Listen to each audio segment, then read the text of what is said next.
What's going on, guys? It's your boy Hoodoo Jim back at it again with another video. I just wanted to record some quick thoughts about the Zoom L6 Max. That's another topic I got a lot of requests on that I never got around to. If you watched the previous video, you may have noticed that I don't own a Zoom L6 Max anymore. But it was a really useful stepping stone and putting together my studio. I have some love for it, but there's a lot of problems I've not seen a lot of people discuss about it. I think, at least for me, I was just expecting something different out of it. And I think a lot of people think the Zoom L6 Max is one thing, but in actuality, it's another. If you are an intermediate producer and you just need some more inputs and you want to save some money on an audio interface, I think it is super clutch and I'm glad it exists. But I think the intended purpose of this is more to be a sub mixer. Like if you have some, for example, like the Access Virus. If you have a lot of synths, but the Virus, for example, is a virtual analog synth, so that means I can have it play on more than one track at the same time, basically. So, like, if I wanted to use 6 channels from this device, I could just plug it into the Zoom L6 Max, and boom, it's right there on my computer. The thing is, I just don't want you, if you want to use it that way, that's fine. But it is not professional audio gear in that way. It is not necessarily intended to be an audio interface just because it can. The first really big issue and the biggest one, and mostly why I got rid of it, is because when you're finishing a track, you get a lot of noise from this device. Like, it's actually pretty noisy, and that's because the inputs on it aren't the best. You definitely are gonna lose a bit of sound quality compared to some other actually dedicated audio interfaces. And I'm about to go on a tangent for a second, but if things do more than one thing, it's usually cutting corners in a way. You're always going to want a dedicated anything. So you're always going to want a dedicated audio interface or a dedicated mixer. And usually the focus is put more, the intentionality is there when you use dedicated devices. So devices that can do 2 things at once, that's really a great deal. But know that you're getting a deal for a reason. So yeah, as I was saying, the inputs on this, they're really quiet, and it's really easy to overload them. If you're using not super expensive or super crazy synths, I think you'd be fine. But going back to this thing here, it's the loudest thing I own by far. I've never used a synth louder than this. I don't know what's up with that.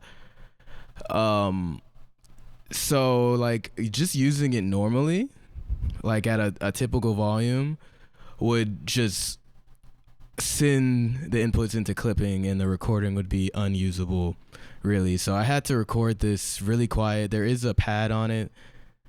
There's a switch on the Zoom L6 Max that acts as a pad. So I think it lowers the sound on that channel by like 20 decibels, something like that.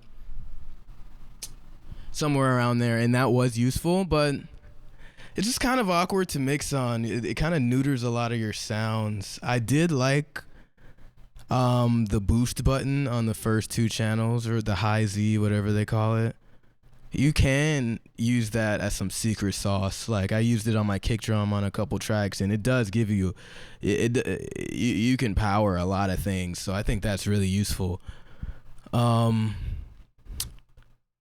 But yeah, like as an audio interface, which I think a lot of people are intending to use it, there's some shortcomings. I may be dumb or something, but I couldn't figure out how to get the quiet inputs. So I have them in my DAW, right? So let's say I want to throw a compressor and EQ on it, because I like to kind of mix while I'm crafting the beat. You can't have the altered effect coming out of the Zoom L6 Max, if that makes any sense. So I still had a Motu M4. I had to use that as the output and use the Zoom L6 Max as the input. So for me to hear the effects or like the reverb I was adding. So the Zoom L6 Max, as far as I can tell, is completely pre-fader. Correct me if I'm wrong. I know the inputs, like if you just want to record anything on the audio interface, is pre-fader, and a lot of mixers, which also act as an audio interface, are pre-fader. So that means basically, if you wanted to use the EQs on the Zoom L6 Max or like those effects, that's post-fader. Even if you wanted to change the volume of the channel, that's post-fader because it's altering the input. So pre-fader is nice because you're getting the pure sound that's coming into the channel unaltered. So that's why a lot of interfaces, mixer interfaces, behave this way. So if you think that like, oh, I'll use the effects on the Zoom L6 Max or whatever, and then I have that in my DAW, that's not exactly how that works. And I can go into a deeper discussion of pre-fader versus post-fader because it's kind of confusing. But it's all in how you want to use it. So just a quick clarification here.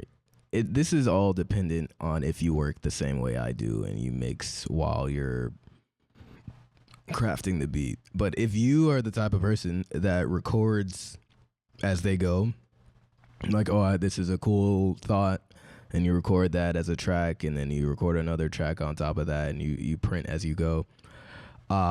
It's not that bad. It is a little awkward still, for me at least, to work that way, but if that's your process, I think you could find something to love about it. It's just there are better devices. It's not the end all be all. That's kind of what I'm getting at here, and how you want to use it. So this is why I think it's better as a submixer, or if you have a band, it's like really, really nice to record with because it has a lot of inputs, and you can just squash everything on to this. It has like a SD card in it. Put everything on there and save your session. It's really nice as a portable like recorder. Like if you're a DJ, you can take it out with you to a set and put it in between your rig and then what's hitting the house, and you can like record your sessions really easily. So it's super portable. There's a lot of positives about it, but if you're looking to use it as an interface, I think you'd be better off just getting an interface with large channels, but those a large amount of channels, but those are definitely more expensive. So it's serving a role, but just realize ultimately it's holding you back when you're ready. It's a great stepping stone, but when you're ready, you'll realize that there's a reason that if you go into a professional studio, there's not going to be a Zoom L6 Max in there, you know. It's not actually professional gear. It is great mid-level audio equipment though. But yeah, if you go into a studio and you see a Zoom L6 Max, like a one that you pay to go into, like somewhere, you know what I mean, like an actual studio, and you see one, I would be very shocked, unless it was acting as a submixer for some other piece of kit. And that's where I think it really shines, when you actually get to use those effects. A lot of it's really gimmicky though. Like I wasn't really finding myself using, like, you can save the pad states and things. It's not quite as useful as you might think, unless you're doing some really specific live stuff. Like if you're running some synths into like an Octatrack, it would be really useful then it would be awesome because now you're being able to use all those post fader effects, and you can balance your levels right. So just think about where you're gonna use it in your equipment selection. It is useful, but yeah, just keep all that stuff in mind. So that's why I ended up getting rid of it. I do feel like with the Motus, like Motu's a really good brand. I have a lot more headroom and space to work with my mix, and it just sounds better through my speakers without even doing anything. So I do think the sound of it is really flat, and the preamps or whatever, the converters, whatever you want to call it, they aren't quite as good as something like even Audient. I really like Audient interfaces. Like if you're just purely recording in a studio environment, maybe consider something else. But if you're a budding producer or like an expanding producer, it is a really peaceful, really useful like utility knife, so to speak. Well, yeah, those are pretty much my thoughts. If you have any other questions, leave them in the comments. Working on some new music for you guys. Venus LP coming out in June, so I'm pretty excited about that. Like it's some of the best music I've made for sure. I'm really getting into a groove here. So thanks for sticking around. Peace. Have a great day.